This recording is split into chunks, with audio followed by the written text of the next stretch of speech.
Hi, it's book club time again. I'm C.M. Vasquez, author of The Birdcage Society Falling, the first in an ongoing psychological mystery series. Today I'm going to be recapping and giving my impressions of Chapter 14 of Darkly Dreaming Dexter. I post videos every Wednesday and Friday for the book club. I'm going to be reading the full Dexter series by Jeff Lindsay. I post videos both on TikTok and on YouTube, although YouTube does have a full playlist of videos in order. Please subscribe and follow, and give me your impressions in the comments. Let's get started. Chapter 14 starts off with Dexter on his way to his next victim's house, a man named Jamie Jaworski, a janitor working for a middle school where a few girls have gone missing. Dexter says this man would have been first before the priest, but Dexter didn't have enough evidence to be sure. And admittedly, he still doesn't. His dark passenger just has this gut feeling.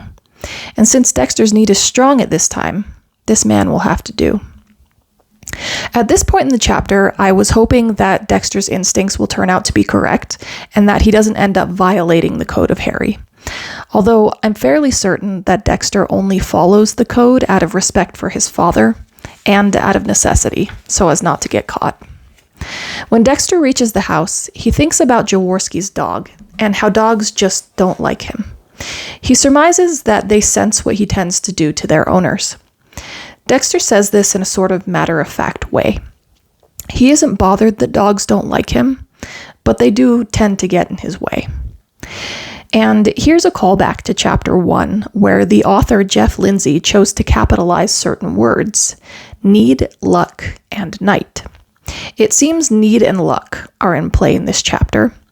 Dexter's dark passenger is forcing him to improvise because the need is strong and has left no time to prepare a safe room.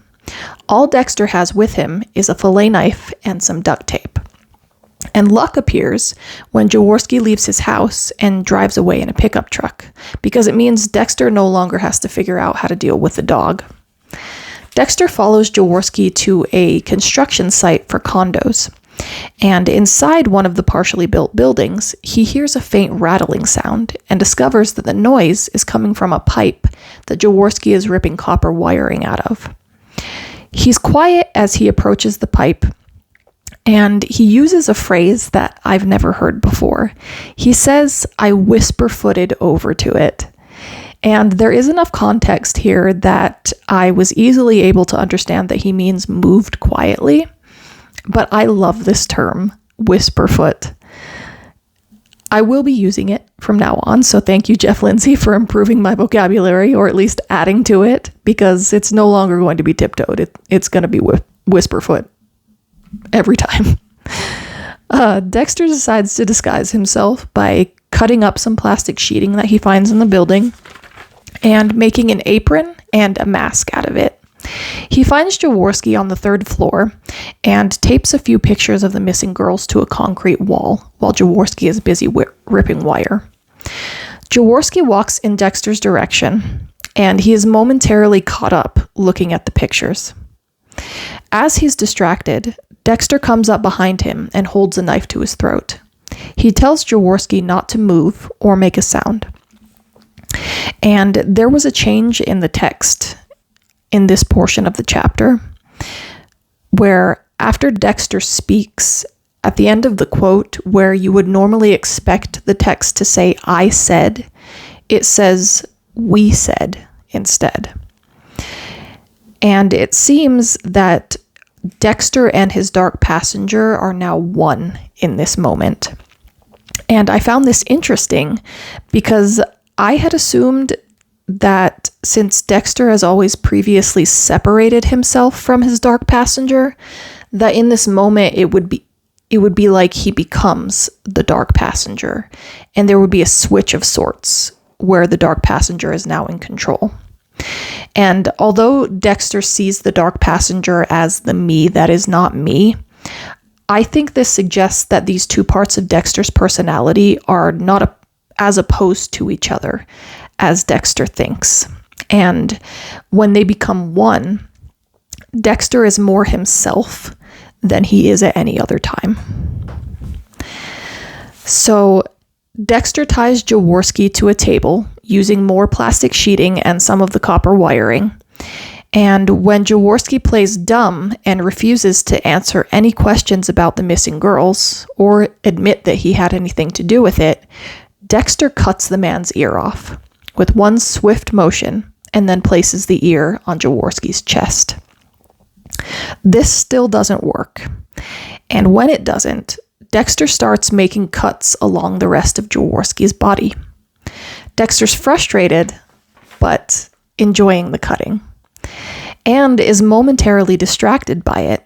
He looks out at the moon and at the reflection that it makes in the body of water that he can see just out the window. Jaworski's screams become erratic and uncontrollable, and his movements cause Dexter to refocus on him, even though he's been cutting into Jaworski's hand this whole time.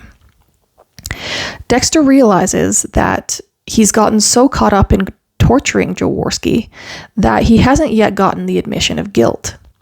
So he removes the plastic he'd placed inside Jaworski's mouth and asks about the girls again. Jaworski says that he took 5 girls. He calls them beauties, and that he's not sorry. I am happy at this point in the chapter. One, because it seems that Dexter and his dark passenger have not made a mistake, so he isn't violating the code of Harry. And happy because of Dexter's next statement.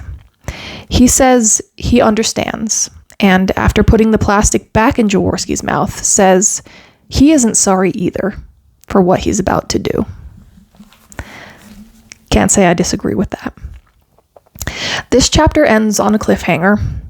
Before Dexter can continue with Jaworski, he hears the guard that was patrolling the construction site earlier enter the building. At this point, I am hoping that Dexter will not have to kill the guard in order to protect himself, because it would mean that he is killing an innocent person. So we're going to find out next time. More on that later.